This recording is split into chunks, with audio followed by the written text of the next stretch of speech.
Hi everyone, welcome. Today I continue to speak about unbelief. We are at day 3. It is about how unbelief speaks. Unbelief is not always loud. Most of the time it speaks quietly. In thoughts, in questions, in conclusions we accept as truth. Unbelief often sounds reasonable. I have to say, sometimes very convincing though. It says things like, I've prayed about this before. Maybe this just isn't God's will for me. It worked for others, but my situation is different. Unbelief doesn't deny God's power, not at all. It doubts His willingness now, like right now.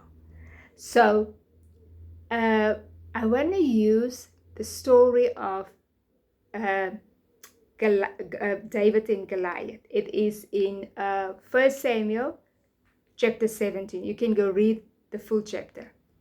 The entire army of Israel saw the same giant that David was seeing.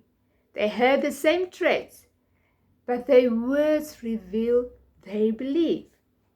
They said, "He's too big to fight." Their speech magnified the problem until courage disappeared. But David spoke differently. He said, "Who is this uncircumcised Philistine that he should defy the armies of the living God?" David didn't ignore the giant. He refused to let the giant define the outcome. So, I just want to say, I want to give you maybe 2 or 3 things about how unbelief speaks by.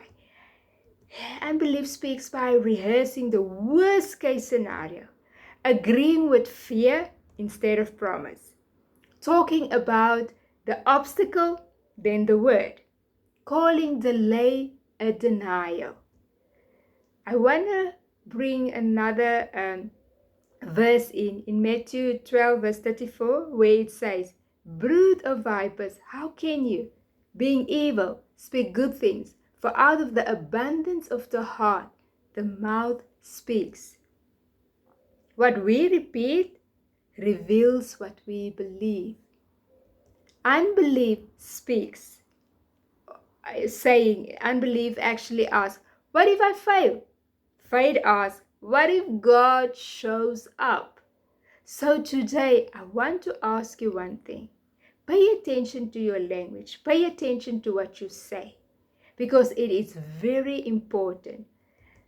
It doesn't just have to be something that you say out loud, but what you agree with internally. Because faith doesn't start with shouting. It starts with choosing truth over the voice of unbelief. Yes, sometimes we see our circumstances or whatever we see in front of us looks very different. But we have to actually remind ourselves, what does the word say? What does the word say? Because the word say we walk by faith and not by sight. So what we see in front of us, it's not actually something that we had to cling on and actually think that it can be our outcome. Not at all. Walk by faith, not by sight. Without wasting any of your time, I just want to say, be blessed. I trust to see you in the next video.